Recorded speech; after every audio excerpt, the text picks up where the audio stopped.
Hello everyone, कैसे हो guys आप सभी। होप सो सभी अच्छे होंगे, स्वस्थ होंगे। आप सभी का स्वागत है अचीवर्स ऑनलाइन प्लेटफॉर्म पर। आज की क्लास में मैं आपको करवाने जा रही हूँ करवाने क्या, इंट्रोडक्शन ऑफ ज्योग्राफी आप पढ़ चुके हो, तो उसके बाद हमारी अब ब्रांचेस शुरू हो जाती हैं। ठीक है, तो आज की जो ये क्लास रहेगी, तो इसमें आज की क्लास में आप पढ़ोगे जियोमॉर्फोलॉजी के बारे में।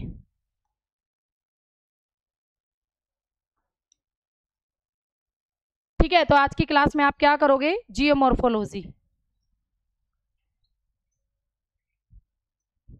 मची गई।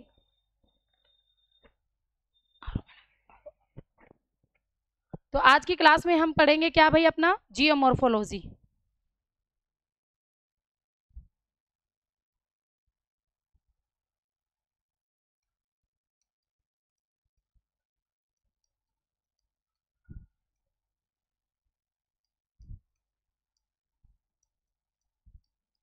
क्या है जियोमॉर्फोलॉजी, क्या कहते हैं इसे हिंदी में, भू आकृतिक विज्ञान।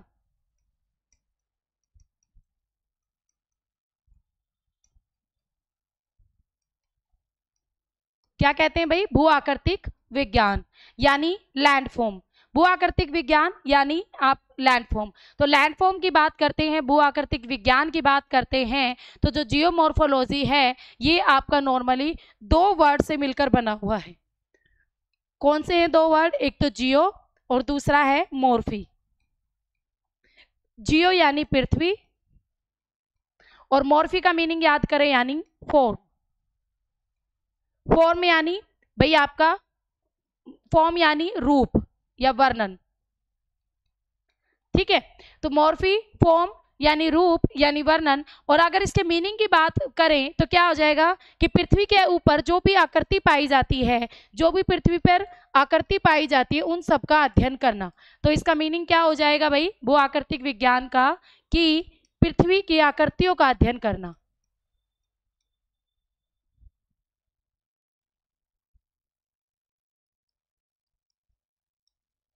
पृथ्वी की आकृतियों का अध्ययन करना। ठीक है,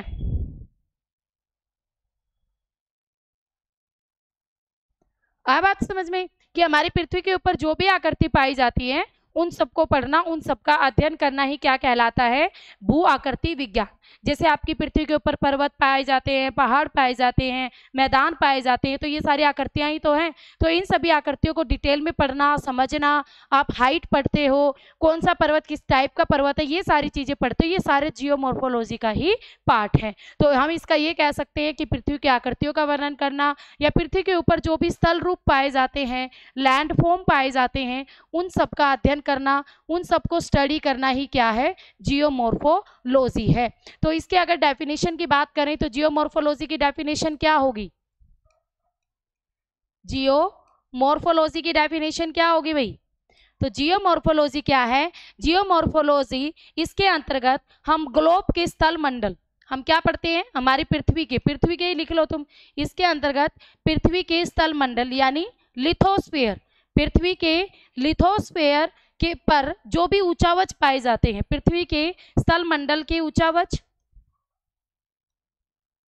तथा ऊंचावच यानी आपके पर्वत पहाड़ मैदान वही सेम रहेंगे, ऊंचावच और उनके तथा उनके निर्माण करने वाले प्रक्रम, निर्माण करने वाले कारक आप कह सकते हो या प्रोसेस कह सकते हो, भाई उनका निर्माण किस तरीके से हुआ है, तो उनके निर्माण करने वाले प्रक्रम या प्रोसेस। क्योंकि इन सब का अध्ययन भी आप जियोमॉर्फोलॉजी में ही करते हो कि कोई पर्वत कैसे बना है, किस तरीके से बना है, किस वे में बना है, कौन से एरा में बना था, तो सब कुछ आप जियोमॉर्फोलॉजी में पढ़ते हो। और इन सब का तथा इनका उनका मानव के साथ अंतर संबंध का अध्ययन किया जाता है। मानव के साथ इंटर रिलेशन, अंतर संबंध का अध्ययन किया जाता है, किसमें किसमें किया जाता है, जियोमॉर्फोलॉजी में। तथा उनका मानव के साथ अंतर संबंध का अध्ययन किया जाता है यानी स्टडी की जाती है। समझ में आया आपको कि भू आकृति विज्ञान क्या है, कि हमारी पृथ्वी के ऊपर जो भी फॉर्म्स पाए जाते हैं, जो भी स्ट्रक्चर पाए जाते हैं, पर्वत, पहाड़, मैदान, उन सब का अध्ययन करना, वो उन सब कौन से प्रोसेस से वो बने हैं, किस तरीके की प्रक्रियाओं द्वारा उनका निर्माण हुआ है, और मानव के साथ वो किस तरीके से रिलेटेड है, इंटरेक्ट है। तो इन सब चीज़ों को पढ़ते हैं हम जियोमॉर्फोलॉजी के अंदर। कहाँ पढ़ते हैं? जियोमॉर्फोलॉजी के अंदर। अब जियोमॉर्फोलॉजी में आपके इसी तरीके से 3 प्रकार के क्या आते हैं भाई? रिलीफ आते हैं। तो जियोमॉर्फोलॉजी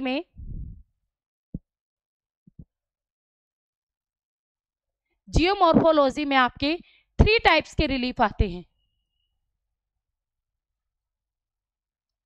3 प्रकार के ऊंचावच आते हैं। कौन से होते हैं? इनसे एग्जाम में क्वेश्चन बनता है, वेरी वेरी इंपॉर्टेंट। यहां से क्वेश्चन आता है एग्जाम में, नेट में भी आता है और पीजीटी में भी पूछा जाता है। तो 3 प्रकार के ऊंचावच बनते हैं। नंबर 1 प्रथम श्रेणी के ऊंचावच,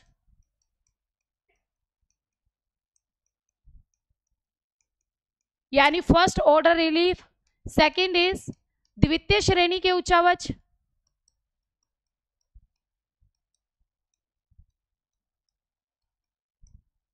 थर्ड इज थर्ड ऑर्डर के ऊंचावच, यानी तृतीय श्रेणी के ऊंचावच।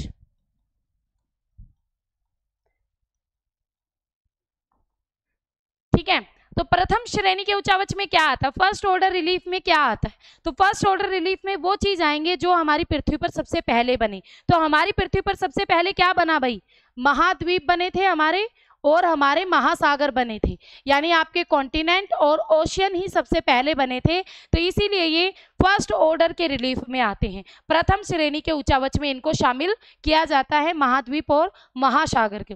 इन दोनों को हमारे भूतल की, हमारी पृथ्वी की सबसे बड़ी आकृति भी कहते हैं, सबसे बड़ी आकृति भी कहते हैं महाद्वीप और महासागरों को, हमारी पृथ्वी की। तो सबसे पहले महाद्वीप और महासागरों का निर्माण हुआ था, इसलिए प्रथम श्रेणी के ऊंचावच में शामिल किए जाते हैं। दूसरे नंबर पर द्वितीय श्रेणी के ऊंचावच में आते हैं। अब आप देखो आपके महाद्वीप और महासागरों के ऊपर क्या बनते हैं।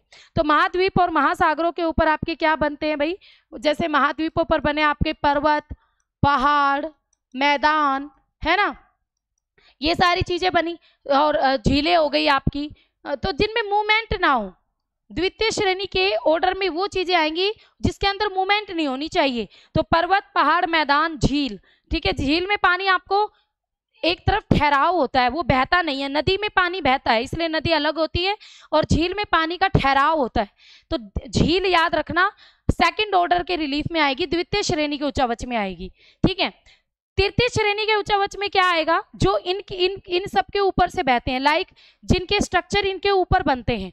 जैसे भाई आपकी नदी, हिम नदी, भूमिगत जल, समझ रहे हो ना? भूमिगत जल भाई आपका ये तो आपके सारे के सारे वो चीजें पौने हो गई। ये तो वो चीजें हैं जो उसके तीसरे नंबर पर आती है। और इन सब के द्वारा जो स्ट्रक्चर बनाए जाते हैं, जो लैंडफॉर्म बनाए जाते हैं, कोई भी लैंडफॉर्म, रखो इसको, कोई भी लैंडफॉर्म लाइक भाई आपकी जैसे वी आकार की घाटी हो गई, वी शेप्ड वैली हो गई। आपसे पूछे वी शेप्ड वैली कौन से ऊंचावच में आएगी, तो आपका आंसर होगा टेरिटरी में। यानी इनके द्वारा जो भी नदी वी शेप की आकार, जॉर्ज हो गया, कैनियन हो गया, वाटरफॉल हो गया, रैपिड्स हो गए, ठीक है, आपके मियांडर्स हो गए, गोमुख हो गया, गोखुर झील हो गया, ये सब कुछ आपके तृतीय श्रेणी के ऊंचावच में आएंगे। हिमनदी के द्वारा बनने वाले जैसे भाई टोन हो गया, गिरिताल हो गया, श्रृंग हो गए, आपके एस्कर हो गए, तो ये सारी की सारी चीजें आपकी इसके अंदर ही आएंगी। और तीसरा आपका भूमिगत जल, जैसे अंडरग्राउंड वाटर। नोट क्लास रुक जाएगी, समझ आ गई? किसी भी चीज को टच मत करो। तीसरा आ गया आपका भूमिगत जल, यानी अंडरग्राउंड वाटर। अंडरग्राउंड वाटर से बनने वाले सारे के सारे आपके स्ट्रक्चर आ जाएंगे। पवने जो बनाती है, लाइक ड्राई कांटर हो गया, आपका वात्र छिद्र हो गया, तो जितने भी स्थल रूप बनाते हैं, लैंडफॉर्म बनाते हैं, सारे के सारे आपके किस में आते हैं? तृतीय श्रेणी के ऊंचावच के अंदर आते हैं। किस में आते हैं? थर्ड ऑर्डर ऑफ रिलीफ में आते हैं। तो यहाँ से एग्जाम में क्वेश्चन बनता है, फर्स्ट ऑर्डर और रिलीफ में क्या आता है, सेकंड ऑर्डर में क्या आएगा, और थर्ड ऑर्डर में क्या आएगा। तो ये तीनों ऑर्डर का थोड़ा सा समझने का है, बस और ज़्यादा कुछ नहीं है। तृतीय श्रेणी में सारे के सारे आपके लैंडफॉर्म आ जाएंगे जो कि आपके इनके द्वारा बनाए जाते हैं। और नदी, हिमनदी, ये भी सारी आपकी थर्ड ऑर्डर में ही आएंगी। Got it? समझ में आ गया? आगे बढ़ें। ठीक है, अब आपके जो ये लैंडफॉर्म बने हैं, अब थोड़ा सा पढ़ेंगे आज की क्लास में इन लैंडफॉर्म के बारे में। ठीक है, तो सबसे पहले जो ये लैंडफॉर्म है भाई, इन लैंडफॉर्म का सबसे पहले अध्ययन किसने किया था? यानी लैंडफॉर्म को हम स्थल रूप बोलते हैं हिंदी में, तो लैंडफॉर्म का सबसे पहले अध्ययन किसने किया था?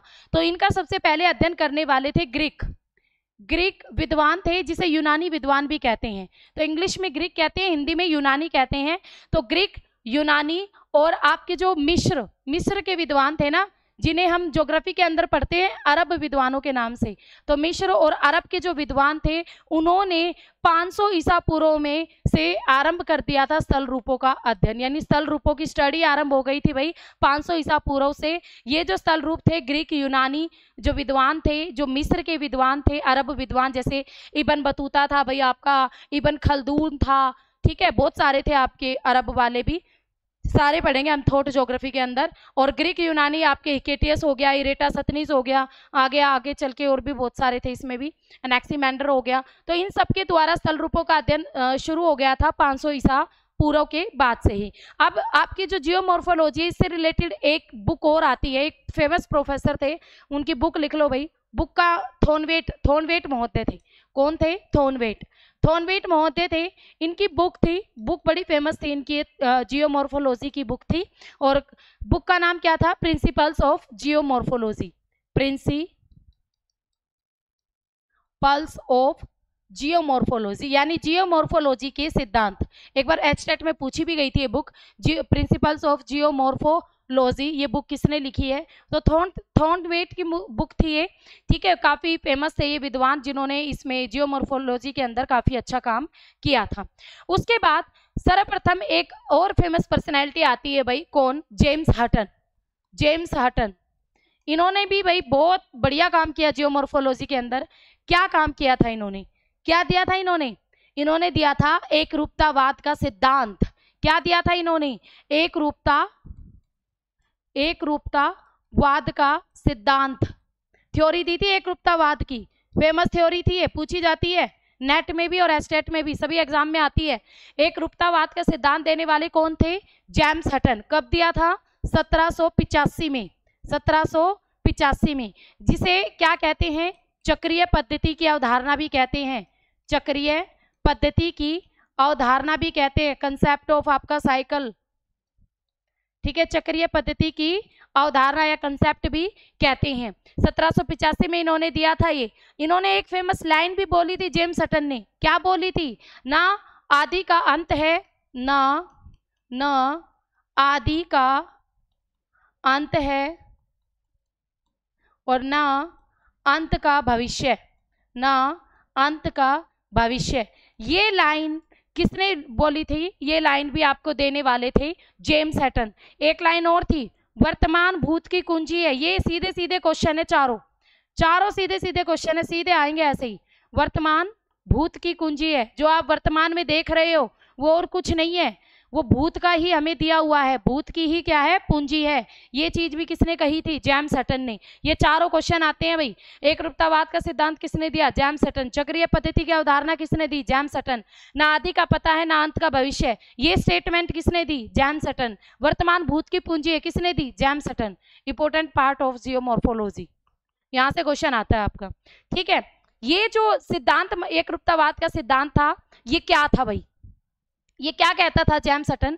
जेम्स हटन कहता था, इसका मानना था कि आज आप जो भी सतलाकृति देख रहे हो, आप जो भी लैंडफॉर्म देख रहे हो, लाइक आप कोई पर्वत देख रहे हो, उस पर कोई लैंडफॉर्म, कोई स्ट्रक्चर बन रहा है, आपने वो देख रहे हो, तो जो भी आप लैंडफॉर्म देख रहे हो वो आपका क्या, बहुत सालों से उस पर काम चल रहा है, वो एकदम से नहीं उठा। मान लो आप आज हिमालय पर्वत देख रहे हो, तो ऐसा नहीं है कि भाई एकदम से हिमालय उठ गया और आप देख रहे हो, नहीं, उसके पीछे लाखों सालों का काम है, ठीक है। बहुत लंबे समय से प्रोसेस चालू है उसके पीछे से। आज जिस आप आज जिस लैंडफॉर्म को देख रही हो ना, वो लैंडफॉर्म काफ़ी लॉन्ग पीरियड के बाद बन के आया है। तो काफ़ी इतिहास में उस पर काफ़ी फैक्टर्स ने काम किया है, काफ़ी नियमों ने उस पर काम किया है, और उसमें इतिहास में बहुत सारा काम किया है। और ऐसे भी नहीं है भाई, उसकी स्पीड भी हमेशा एक जैसी नहीं रही है, तो उसकी तीव्रता भी हमेशा एक नहीं रही है। कभी वो तेज़ी से बना है, कभी स्लो मोशन में आ गया, फिर तेज़ी से बना, फिर थोड़ा स्लो हो गया। तो स्लो तेज ये सारी चीज़ें उस पर होती रही है।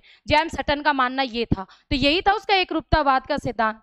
चलो लिखवा देती हूँ आपको थोड़ा सा कि उसने अपनी थ्योरी में क्या कहा, एकरूपतावाद के सिद्धांत में क्या कहा जेम्स हटन ने। एकरूपतावाद के सिद्धांत में जेम्स हटन कहता है, उनके अनुसार जो भी भाई आपके सतला करती है, ठीक है, तो सतला करती के निर्माण में यानी लैंडफॉर्म के निर्माण में, ठीक है, सतलाकृति के निर्माण में, लैंड फॉर्म के निर्माण में जो भी आपका प्रोसेस वर्क हुआ है, जो भी आपकी भूगर्भिक प्रक्रिया यानी आपका भ्रंश हुआ है या वलन के द्वारा, फोल्ड के द्वारा, जिस भी प्रोसेस के द्वारा आपका वो लैंड फॉर्म बना है, और या जो भी नियम क्रियाशील रहे हैं, और जो भी नियम आपके क्रियाशील रहे हैं, या जिन जो भी नियम एक्टिव हुए हैं, लाइक फोल्ड हुआ है, भ्रंश हुआ है, फोल्ड हुआ है, तो किसी भी वजह से जो भी वो स्ट्रक्चर बना है, लैंडफॉर्म बना है, ठीक है, ये समस्त प्रोसेस या प्रक्रम, ये समस्त आपके जो प्रोसेस है वो इतिहास से ही यानी लंबे समय से ही क्या रहे हैं, कार्य करते रहे हैं। लंबे समय से ही क्या करते रहे हैं भाई, कार्य करते रहे। जेम्स हटन कहता है ये कि लॉन्ग पीरियड ऑफ टाइम, लंबे समय से इन पर काम चल रहा है, और ये भी नहीं है कि एक जैसी तीव्रता रही है, इनकी तीव्रता भी एक जैसी नहीं है, तीव्रता भी एक जैसी नहीं रही है।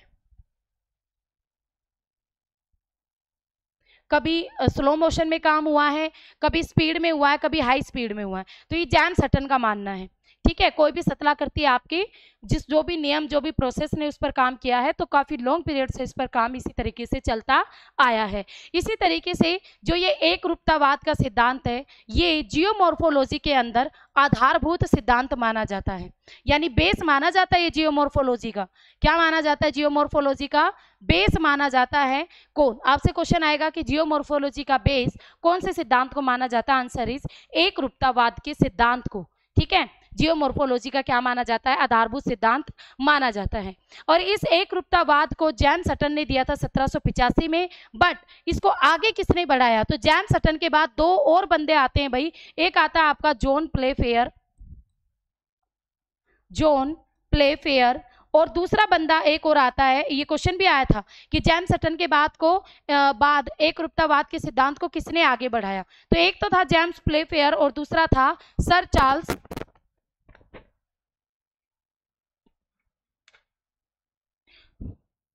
दूसरा कौन था भाई? सर चार्ल्स लोयल, ठीक है। इन्होंने इस थ्योरी को और भी आगे बढ़ाया, इस पर और भी काम करने वाले ये दो थे, ठीक है, ये दो थे। जो जेम्स हटन था वो एकरूपतावाद के सिद्धांत को तो मानता था कि कोई भी चीज बनी है वो धीरे धीरे लंबे टाइम के बाद, लंबे प्रोसेस के बाद बनी है। वो जेम्स हटन इस चीज को तो मानता था कि कोई भी चीज लंबे प्रोसेस के बाद बनी है। तो ये आकस्मिकवाद के सिद्धांत की आलोचना करता है। आकस्मिकवाद जो थ्योरी है आपकी, इसकी क्या करता है? इसको क्रिटिसाइज करता है, इसकी आलोचना करता है। ये थ्योरी क्या कहती थी भाई? आकस्मिकवाद की थ्योरी क्या कहती थी? आकस्मिकवाद का सिद्धांत कहता था कि अचानक से ही कोई चीज तुरंत बन गई। समझ रहे हो बात को? कि कोई भी चीज, कोई भी पर्वत अचानक से ही बन गया, यानी एक साल में ही आपका पर्वत बनकर रेडी हो गया। ये आकस्मिकवाद का सिद्धांत था। जैसे अचानक ज्वालामुखी फटते हैं, अचानक भूकंप आते हैं, तो उसी तरीके से अचानक लैंडफॉर्म भी बन जाते हैं। आकस्मिकवाद की थ्योरी ये थी। तो जेम्स हटन कहता है कि ऐसा कुछ नहीं होता भाई, बहुत लंबा प्रोसेस है किसी भी लैंडफॉर्म, किसी भी स्ट्रक्चर को बनने के लिए बहुत लंबा प्रोसेस से गुजरना पड़ता है। तो इसी तरीके से वो एकरूपतावाद के सिद्धांत की थ्योरी को क्या करता है? देता है, और आकस्मिकवाद के सिद्धांत की क्या करता है? क्रिटिसाइज करता है उसे, उसकी आलोचना करता है। कौन? जेम्स हटन महोदय। कौन करता है? जेम्स हटन महोदय। इतनी बातें समझ में आ गई? तो ये था भाई जेम्स हटन का एकरूपतावाद का सिद्धांत। जेम्स हटन का एकरूपतावाद का सिद्धांत, आपका क्वेश्चन आना होगा तो इसमें से आ जाएगा आराम से पीजीटी और नेट ज्योग्राफी वाले बच्चों का। आगे बढ़ते हैं। अब आपकी इसकी जो लैंडफॉर्म है, इसमें जो स्थल रूप है, स्थल रूपों की लैंडफॉर्म की भूवैज्ञानिक संरचना, कि इनकी संरचना में, इनको बनने में, इनके स्ट्रक्चर को बनने में कौन कौन से प्रोसेस काम करते हैं। तो एक आए थे हमारे इसमें काम करने वाले, किसने काम किया था? डेविस महोदय ने काम किया था। डेविस महोदय क्या कहते हैं? डेविस महोदय कहते हैं कि इनकी संरचना को बनने में आपके इनके विकास में प्रमुख 3 फैक्टर होते हैं। डेविस मानता है कि 3 फैक्टर है भाई, 3 फैक्टर है जो इनकी संरचना को इफेक्ट करते हैं। 3 फैक्टर्स, 3 कारक हैं जो इनकी संरचना को इफेक्ट करते हैं। किसकी संरचना को इफेक्ट करते हैं?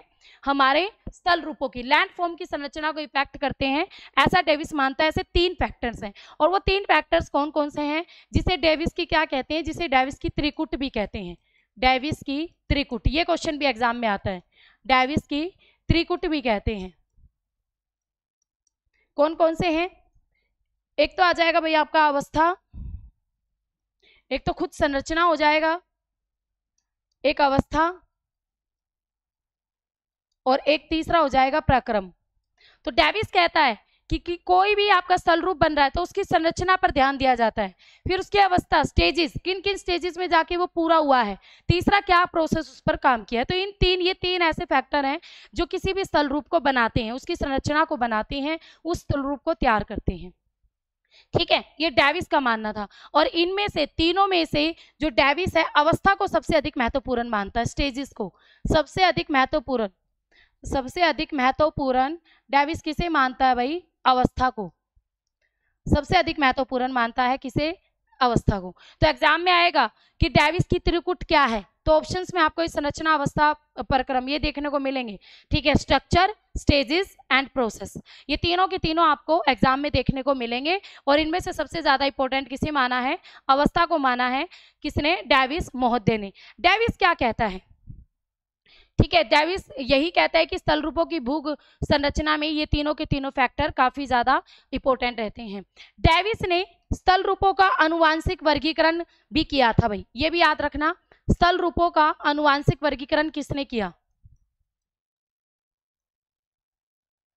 स्थल रूपों का अनुवांशिक वर्गीकरण करने वाला कौन था? कौन था? डेविस महोदय। डेविस महोदय ने ही स्थल रूपों का अनुवांशिक वर्गीकरण कहा था। डेविस का एक स्टेटमेंट भी है, एक कथन भी है जो एग्जाम में आता है। डेविस कहता है कि चट्टानें क्या है? चट्टानें भूगर्भ की, क्या है भाई? जो चट्टानें हैं भूगर्भ के इतिहास की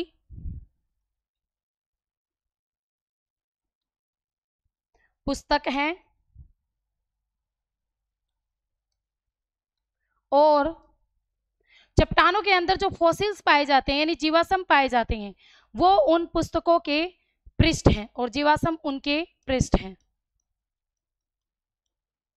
ये स्टेटमेंट किसने दी थी? ये डेविस की फेमस स्टेटमेंट है, एग्जाम में आ चुकी है, कि चट्टानें भूगर्भ के इतिहास की पुस्तकें हैं। चट्टानें क्या बताती है? कि हमारा भूगर्भ कैसा है, कितना पुराना है। उन चट्टानों को हम कार्बन डेटिंग के द्वारा उनकी एज का पता लगाते हैं, है ना।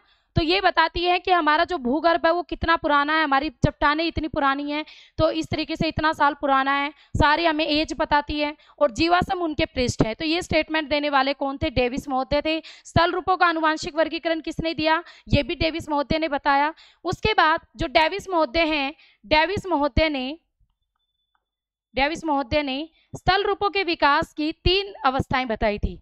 स्थल रूपों के विकास की, कि कोई जो लैंडफॉर्म बनता है उसका जो डेवलपमेंट होता है उसकी 3 स्टेज होती हैं। कितनी स्टेज होती हैं?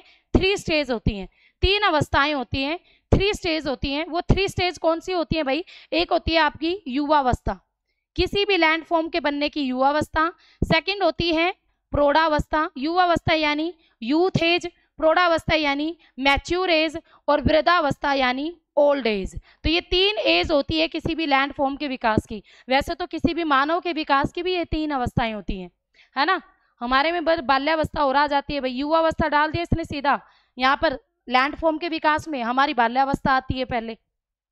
तो समझ में आया आपको इतनी चीजें। तो डेविस ने स्थल रूपों के विकास में 3 अवस्थाओं को इंपॉर्टेंट माना है, युवावस्था, प्रौढ़ावस्था और वृद्धावस्था। इन तीनों का इसने नदी में आगे यूज भी किया था, मैं बताऊंगी आपको। डेविस के अनुसार डेविस क्या कहता है, डेविस का एक और स्टेटमेंट आता है, फेमस स्टेटमेंट, जो बार बार पीजीटी और नेट में पूछा जाता है, ठीक है। डेविस के अनुसार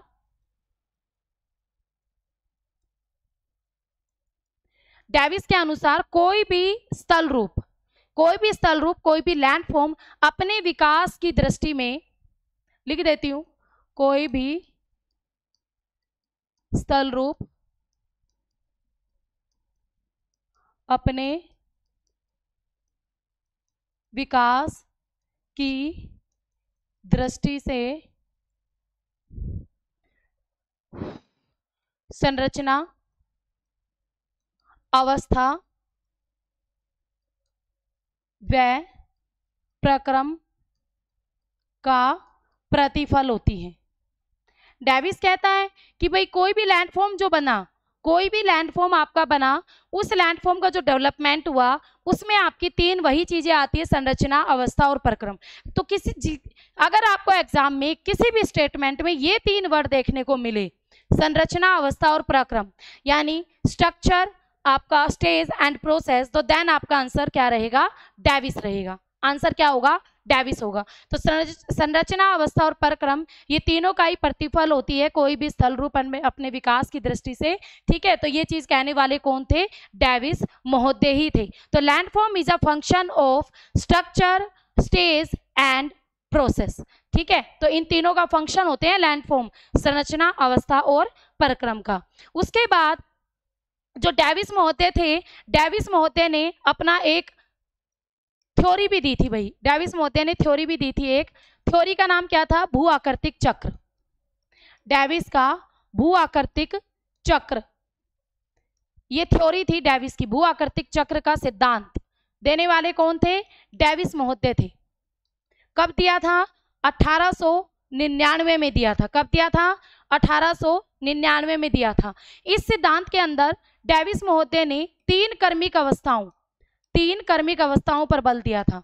3 क्रमिक अवस्थाओं पर बल दिया था। वो 3 अवस्थाएं कौन सी हैं, तीनों स्टेज कौन सी है, ठीक है। तीनों स्टेज कौन सी है भाई, एक आती है आपकी युवावस्था, नंबर 1 इज वही सेम स्टेज, तीनों अवस्थाएं वही आएंगी। यूथ एज, सेकंड इज प्रौढ़ावस्था जिसे आप कहेंगे मैच्योर एज, थर्ड इज वृद्धावस्था जिसे आप कहेंगे ओल्ड एज।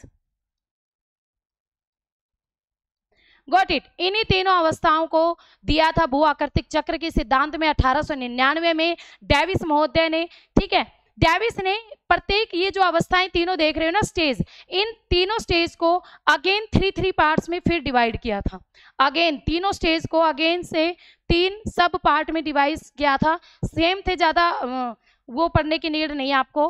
प्रारंभिक युवावस्था, मध्यम युवावस्था और फिर आपकी अंतिम युवावस्था। सेम ऐसे ही आपकी प्रारंभिक प्रौढ़ावस्था, मध्यम प्रौढ़ावस्था एंड अंतिम प्रौढ़ावस्था। ऐसे ही वृद्धावस्था में प्रारंभिक वृद्धावस्था, मध्यम वृद्धावस्था एंड अंतिम वृद्धावस्था।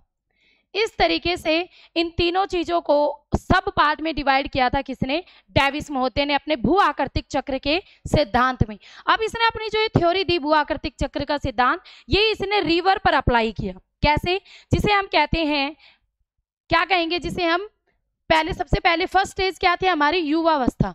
अब ये युवावस्था इसने कैसे डिफाइन की, इस स्टेज को इसने कैसे डिफाइन दिया, तो इस स्टेज को डिफाइन करने के लिए नदी का एग्जाम्पल लिया डेविस महोदय ने। डेविस कहता है कि सबसे पहले नदी क्या करती है, सबसे पहले जब नदी युवावस्था में, अब देखो आप खुद, एक नदी है जो अपनी युवावस्था में, यानी उसमें पानी भयानक तेज गति से बह रहा है, इतनी तेज गति से बह रहा है कि अगर किसी कुछ गिर जाए उसमें तो स्पीड में ऐसा ओझल होगा, आंखों से आपको दिखेगा भी नहीं, है ना। तो इसमें नदी क्या करती है, अपना गहरी घाटियों का निर्माण करती है, गहरी घाटियों, का कटाव करती हैं, यानी नदी अपनी घाटियों को काटती है। जब नदी में पानी की मात्रा ज़्यादा होती है, उसका फ्लो बहुत ज़्यादा होता है, तो नदी अपनी घाटियों को काटना क्या कर देती है, शुरू करने लगती है। तो अपनी घाटियों को नदी काटती हुई चली जाती है। तो घाटियों का निर्माण करती है, लाइक आपने देखा भी होगा वी शेप्ड वैली।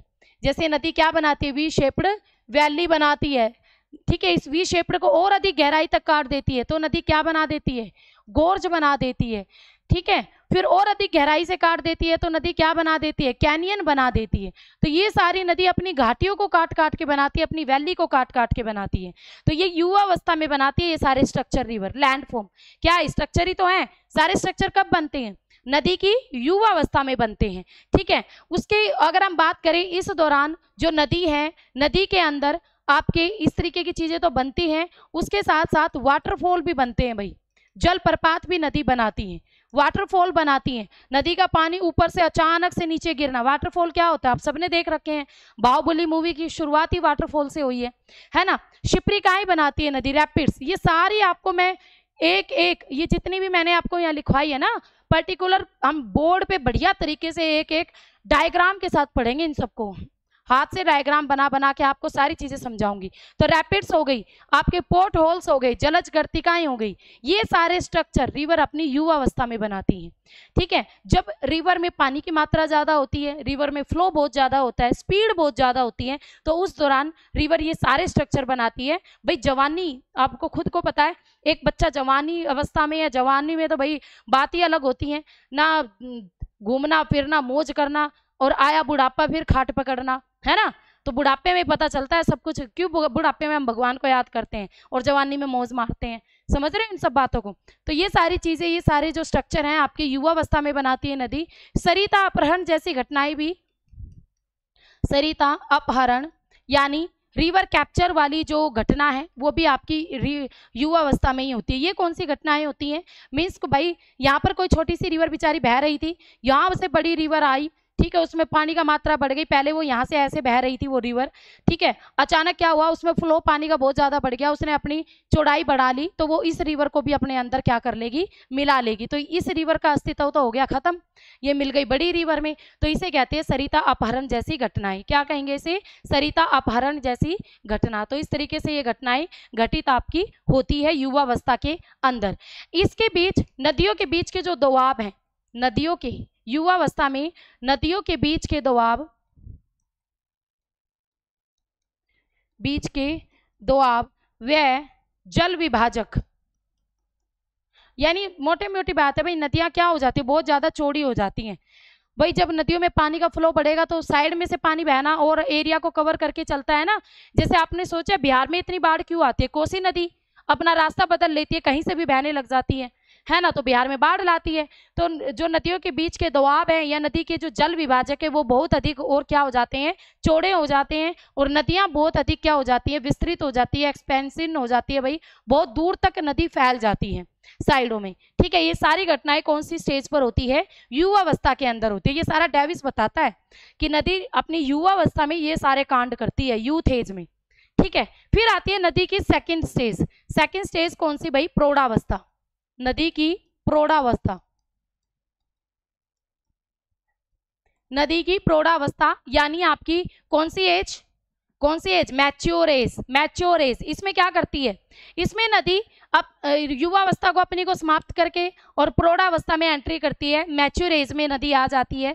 और जैसे ही रिवर आती है तो वो क्या करती है भाई, अपनी जो घाटियों को अब तक क्या कर रही थी, अपनी घाटियों को क्या कर रही थी, अपनी घाटियों को जब तक गहरा कर रही थी ना, तो उस गहरा को तो कम करके अब नदी क्या करने लगती है, अपनी घाटियों को चौड़ा करने लगती है, घाटियों को चौड़ा करने लगती है, चौड़ाई बढ़ाने लगती है। क्योंकि अब नदी में इतनी ज़्यादा तो वो क्षमता होती नहीं कि नदी अपनी चौड़ाई अपनी गहराई को और अधिक गहरा कर ले। थोड़ी सी पानी की मात्रा रिवर में कम हो जाती है ना, पानी की मात्रा कम हो जाती है और गाद कंकर पत्थर इनकी मात्रा रिवर में थोड़ी बहुत बढ़ जाती है। तो नदी अपनी गहराई को कम करके अब नदी जो काम करती है ना वो अपनी चौड़ाई पर करती है। तो नदी अपनी घाटियों को चौड़ा करती है, क्या करती है, अपनी घाटियों को चौड़ा करना शुरू करती है,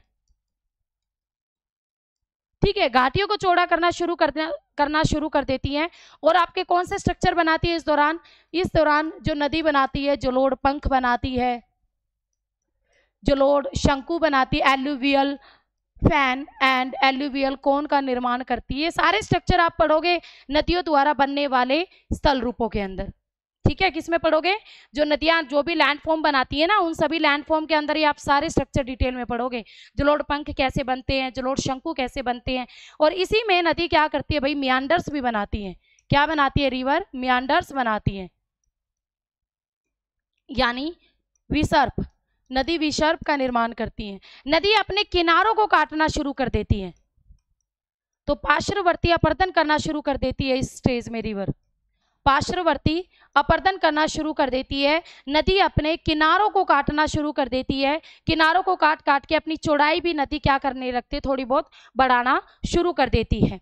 ठीक है, और नदी की अगर हम बात करें, और इस दौरान और क्या बनाती है भाई, नदी बाढ़ के मैदान भी बनाती है, क्योंकि किनारों को काटती है तो नदी का पानी चारों ओर फैल जाता है, तो भाई बाढ़ के मैदानों का निर्माण होता है।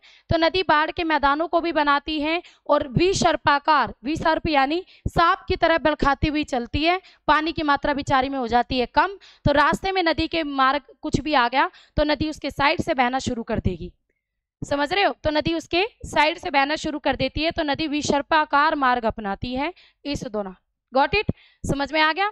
Third stage and last stage, वृद्धावस्था, ओल्ड स्टेज। वृद्धावस्था में हमारा क्या हाल होगा भाई, सबको पता है बुढ़ापे में क्या होता है, तो नदी के साथ भी वही होता है। तो इस दौरान जो नदी है अपने आधार तल को प्राप्त कर लेती है। नदी क्या कर लेती है, अपने बेस लेवल को, अपने बिल्कुल निचले लेवल पर रिवर पहुंच जाती है। ठीक है, नदी ऊंचे ऊंचे पर्वतों को काट पीट के मैदानों में ले आई और फिर अपने बिल्कुल आखिरी लेवल तक रिवर आ जाती है, जिसे कहते हैं बेस लेवल। तो रिवर अपने आधार तल तक पहुंच जाती है, बेस लेवल तक पहुंच जाती है वृद्धावस्था के अंदर। नदी क्षैतिज अपर्दन अधिक होकर घाटियां नदी की ओर क्या हो जाती है, इस दौरान नदी क्या करती है भाई, हॉरिजॉन्टल इरोजन ज्यादा करती है। रिवर मीन्स जो नदी है अपना क्षैतिज अपर्दन अधिक करती है। मीन्स ये रिवर बह रही है भाई, ठीक है, तो रिवर अपने क्षैतिज अपर्दन, ये वाला अपर्दन, ठीक है, साइडों से ऐसे ऐसे ऐसे वाला हॉरिजॉन्टल जो इरोजन है वो ज्यादा करती है। तो क्षैतिज अपर्दन नदी क्या करती है, ज्यादा करने लगती है, और ऐसे क्षैतिज अपर्दन करते करते नदी की जो चौड़ाई है वो बहुत अधिक बढ़ जाती है। तो रिवर की चौड़ाई क्या हो जाती है, बहुत अधिक हो जाती है, चौड़ाई में बहुत अधिक फैल जाती है, पर पानी पूनी की मात्रा बहुत कम होती है। संपूर्ण, ठीक है, पूरा एरिया एक कैसा लगता है दूर से देखने पे, एक संप्राय मैदान, एक संप्राय मैदान में बदल जाता है, यानी आपका एक पैनी प्लेन में बदल जाता है। किसे इंग्लिश में क्या कहते हैं, पैनी प्लेन। एक पैनी प्लेन में पूरा का पूरा एरिया आपका बदल जाता है। रिवर जो कि आपके पर्वतों से बहती आ रही थी, काटती पीटती, और लास्ट में एक प्लेन मैदान में बदल जाती है। दूर से ऊपर से आप देखोगे तो ऐसा लगेगा पूरा प्लेन मैदान है, रिवर ऐसे बह रही है, कहीं कहीं पानी पड़ा है, कहीं गाद है, कहीं कंकर है, कहीं पत्थर है।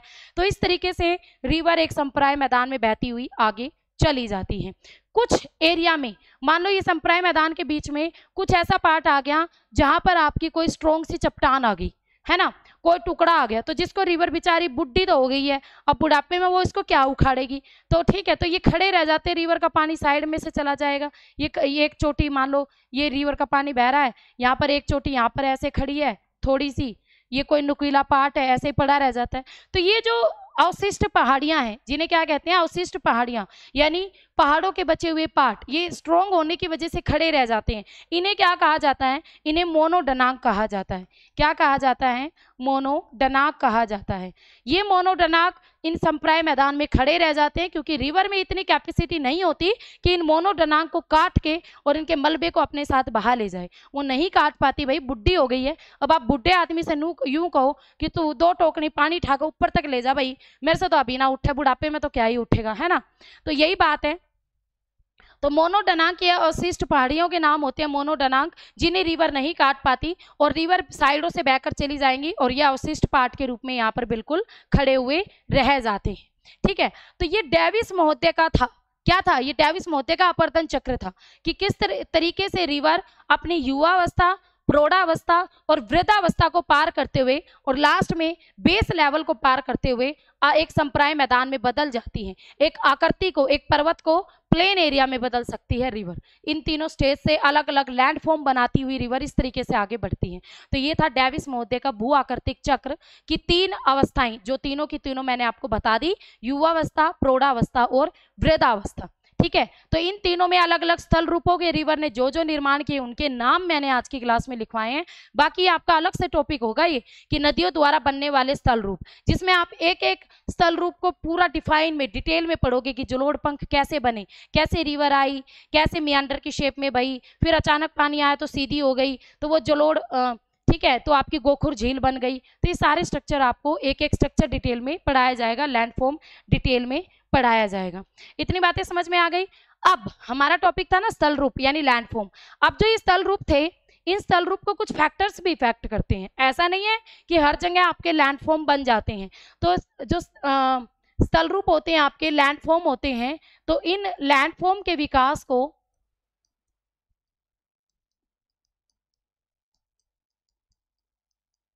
नियंत्रित करने वाले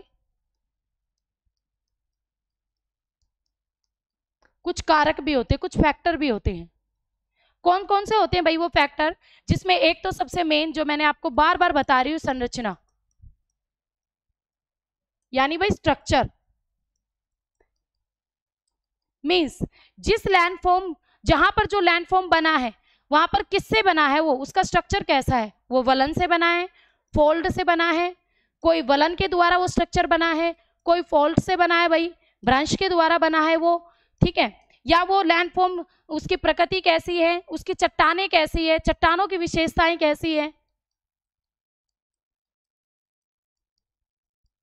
वहां पर सॉलिड रॉक है, ठीक है, या सॉफ्ट रॉक है, या फिर भाई आपकी उसके जो चट्टानें हैं उनकी सेटलमेंट कैसी है, आपकी अवसादी चट्टानें हैं या अगन्य चट्टानें हैं। आपको पता है ना, अवसादी चट्टानें आराम से फोल्ड हो जाती हैं, अगन्य थोड़ी सॉलिड होती हैं, ठीक है। उन चट्टानों के अंदर संधियां हैं, यानी मीन्स भाई आपकी लाइनें हैं, दरारें हैं तो अलग लैंडफॉर्म बनेंगे आपके। उनकी भौतिक और रासायनिक विशेषताएं कैसी है, अगर वो पानी में सॉल्व होने वाली है, चूना पत्थर की चट्टान है या किसी और की चट्टान है, तो ये सारी चीजें इफेक्ट करती है कि वहां पर लैंडफॉर्म कैसा बनेगा। जैसे भूमिगत जल के लैंडफॉर्म वहीं बनते हैं जहां पर चूना युक्त आपकी चट्टानें होती हैं, तो ज्यादा लैंडफॉर्म आपके वहीं पर बनते हैं, ठीक है। तो अलग अलग लैंडफॉर्म बनते हैं आपके अलग अलग चीजों में। नेक्स्ट आता है भाई नंबर 2 जो फैक्टर इफेक्ट करता है, चट्टानों की प्रकृति यानी नेचर ऑफ रॉक्स, कि चट्टानों की प्रकृति कैसी है, कोमल है या कठोर है। भाई आपकी कोमल सी चट्टान है, अगन्य है, अवसादी है, रूपांतरित है। अगर आपकी अगन्य चट्टान होगी तो जल्दी से नहीं कटेगी, जल्दी से इसका कटाव नहीं होगा, लैंडफॉर्म बनने में टाइम लग जाएगा भाई, बहुत सॉलिड होती है।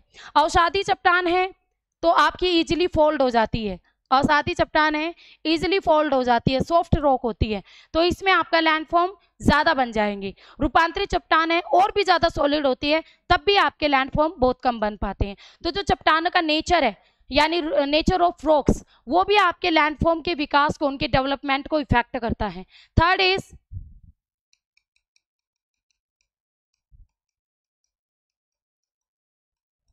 चट्टानों के सत्रों की व्यवस्था।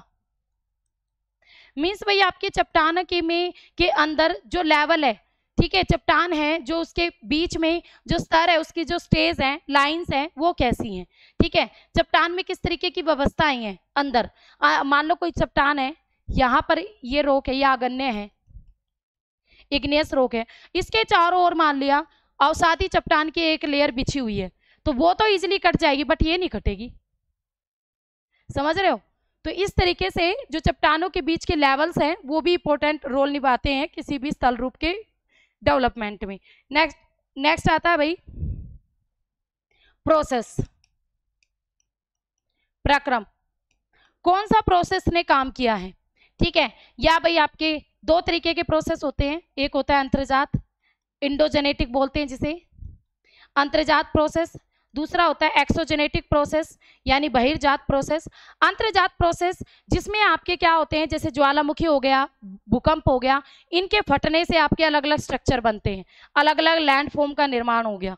ठीक है, तो ज्वालामुखी हो गई, भूकंप हो गए, तो इनके द्वारा, या भाई आपके पटल विरूपणी बल, पटल विरूपण यानी पटल विरूपण का मीनिंग जिससे आपके क्या बनते हैं, पर्वत बनते हैं। Got it. तो अंतर्जात प्रोसेस, ज्वालामुखी फट गया है, भूकंप आया है, ठीक है, अलग अलग लैंडफॉर्म बनते हैं, पटल विरूपण है, पर्वतों का निर्माण होता है, खाइयों का निर्माण होता है, इन सब की वजह से।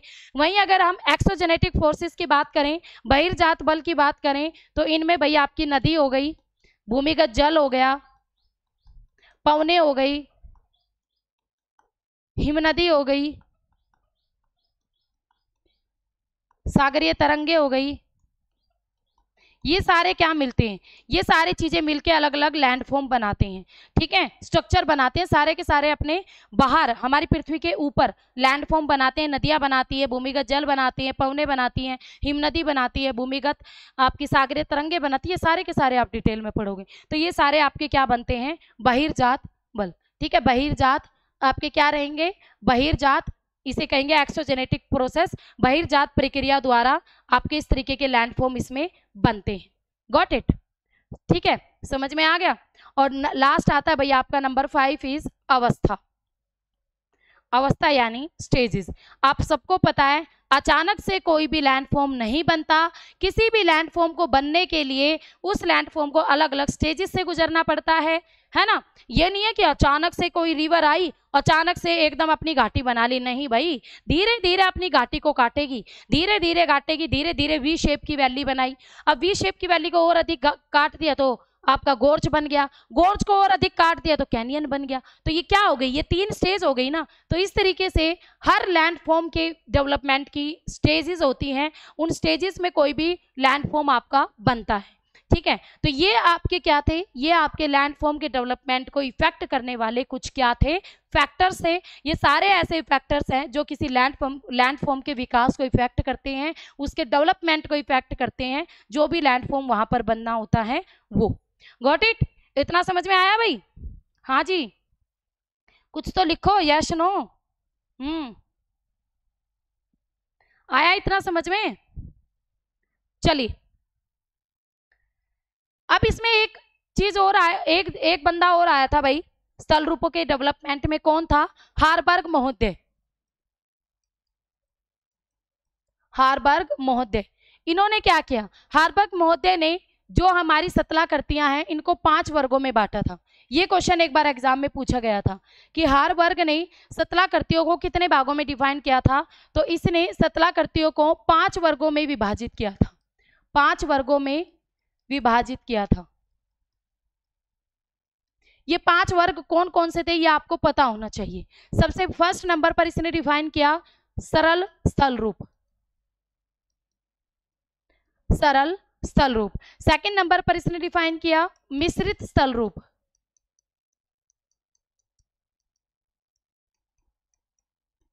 तीसरे नंबर पर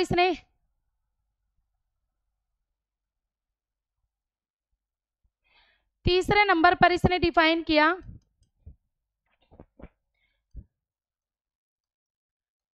एक चक्रीय स्थल रूप। चौथे नंबर पर इसने डिफाइन किया बहुचक्रीय स्थल रूप।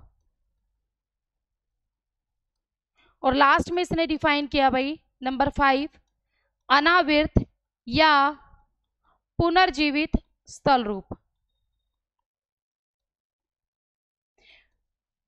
तो हारबर्ग महोदय ने सतलाकृतियों को इन 5 वर्गों में डिफाइन किया था। ये जो 5 वर्ग हैं जिसमें स्थल रूप, इसमें कहता है हारबर्ग कि भाई जो भी लैंडफॉर्म इसमें बनता है बिल्कुल इजी तरीके से और एक ही बार में बन जाता है, एक ही बार में बन जाता है और एक ही लैंडफॉर्म बनेगा। दूसरे में मिश्रित स्थल रूप, इसमें कहता है कि इसमें आपके एक जगह अलग अलग कई स्थल रूप बन जाते हैं। क्या बन जाते हैं? मिश्रित स्थल रूप कई बन जाते हैं। एक चक्रीय स्थल रूप में क्या होता है, एक ही सर्कल में आपका पूरा स्थल रूप बनेगा, पूरा एक चक्र होगा उसका, स्टेजेस का भी, पहले उसकी संरचना, स्टेजेस, प्रोसेस सारे काम करेंगे और एक पूरे चक्र में स्थल रूप का निर्माण होगा।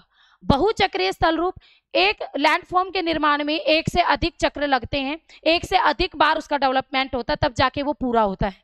और पुनर्जीवित स्थल रूप, यानी कोई स्थल रूप बना, फिर उसका अपरदन भी हो गया, वो खत्म भी हो गया, और दोबारा से जब उसमें कोई और आकृति बन जाती है तो उसे कहते हैं पुनर्जीवित स्थल रूप यानी लैंडफॉर्म। तो हरबर्ग महोदय ने स्थल रूप यानी लैंडफॉर्म के डेवलपमेंट में इन 5 अवस्थाओं को माना था, इन 5 प्रकार के स्थल रूपों को, सतलाकृतियों को माना था, जो आपके सामने है। Got it. तो ये था भाई हमारा एक छोटा सा टॉपिक, जिसमें आपने 2 तो थ्योरी पढ़ ली, डेविस का भू-आकृतिक चक्र, जेम्स हटन का एकरूपतावाद का सिद्धांत, और आपने सतलाकृतीय स्थल रूप कैसे बनते हैं, उनको कौन से फैक्टर्स इफेक्ट करते हैं, किस किस जैसे डेविस ने उसके अंदर क्या क्या काम किया, तो ये सब कुछ आपने आज की क्लास में पढ़ लिया है। ठीक है, तो हमारी क्लास कहाँ से शुरू हुई थी भाई, देखते हैं। तो हमारी क्लास भाई इंट्रोडक्शन ऑफ जियोमॉर्फोलॉजी से शुरू हुई थी। मैंने आपको जियोमॉर्फोलॉजी का इंट्रोडक्शन दिया था। उसके बाद मैंने आपको बताया था भाई, ये यहाँ से क्वेश्चन आता है एग्जाम में, प्रथम श्रेणी के उच्चावच, द्वितीय श्रेणी के और तृतीय श्रेणी के उच्चावच। फिर मैंने आपको पढ़ाया थॉर्नवेट की पुस्तक, जेम्स हटन के बारे में पढ़ाया, एकरूपतावाद का सिद्धांत पढ़ाया। उसके बाद मैंने एकरूपतावाद के सिद्धांत में किसमें जेम्स हटन ने क्या क्या काम किया था, वो सारा हमने डिटेल में पढ़ा। इसके बाद हमने किया स्थल रूप की भूवैज्ञानिक संरचना, डेविस के 3 कारक, डेविस की त्रिकुट के बारे में हमने पढ़ा, संरचना, अवस्था और पराक्रम, जो कि एग्जाम में भी पूछी जाती है। स्थल रूपों का आनुवंशिक वर्गीकरण, ये भी एग्जाम में क्वेश्चन ऑलरेडी आ चुका है भाई। और ये स्टेटमेंट थी डेविस की, चट्टाने भूगर्भ की इतिहास की पुस्तकें हैं और जीवाश्म उनके पृष्ठ है, ये आपके डेविस महोदय ने ही दी थी स्टेटमेंट भी। और डेविस की स्थल रूप के विकास की 3 अवस्थाएं, ठीक है, युवावस्था, प्रौढ़ावस्था, वृद्धावस्था, इन तीनों को भी हमने आगे चलकर डिटेल में पढ़ा था। उसके बाद ठीक है, फिर उसके बाद हमने डेविस के अकॉर्डिंग ये सारी चीजें पढ़ी भाई। युवावस्था को भी आगे चल के उसने सब पार्ट में बांटा था, वो मैंने आपको लिखवाया। फिर हमने एक एक जो उसकी एज थी उसको डिटेल में पढ़ा। पहले हमने युवावस्था को पढ़ा कि रिवर्स के, इसने कहा था इसे भू आकृतिक चक्र को नदी अपर्दन का चक्र भी कहा था डेविस महोदय ने।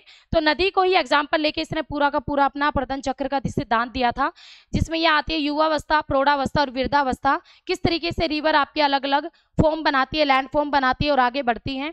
उसके बाद मैंने आपको पढ़ाया लैंड फॉर्म के विकास को कौन कौन से ऐसे फैक्टर्स है जो इफेक्ट करते हैं। ठीक है, इनमें से भी क्वेश्चन आ गया था एग्जाम में, ऐसे आया था कि निम्न में से कौन से फैक्टर है जो लैंडफॉर्म के विकास को इफेक्ट करते हैं या कौन सा नहीं है। तो इस तरीके से एग्जाम में क्वेश्चन आता है भाई इससे। और लास्ट मैंने आपको कराया हरबर्ग महोदय ने जो सतलाकृतियों को 5 वर्गों में बांटा था और उन 5 के नाम। तो यहाँ पर आपका ये टॉपिक कंप्लीट होता है, जिसमें हमने जियोमॉर्फोलॉजी का बेसिक पढ़ा और 2 थ्योरी हमने यहाँ पर कंप्लीट कर ली है। ठीक है, तो ये थी भाई आपकी पीजीटी ज्योग्राफी और नेट ज्योग्राफी वाले बच्चों के लिए क्लास। तो जो भी बच्चा नेट ज्योग्राफी का हो, पीजीटी ज्योग्राफी का हो, तो ये बिल्कुल आपका लाइव बैच हमारा स्टार्ट हो चुका है। तो आप डेली लाइव आकर क्लास देख सकते हो ऐप के अंदर। लाइव बैच आपका आज से ही स्टार्ट हुआ है, फर्स्ट लाइव क्लास आज ऐप में हो चुकी है। तो जल्दी से इनरोल कर सकते हैं वो बच्चे जो भाई जिन्होंने अब तक बैच परचेज नहीं किया है। Got it.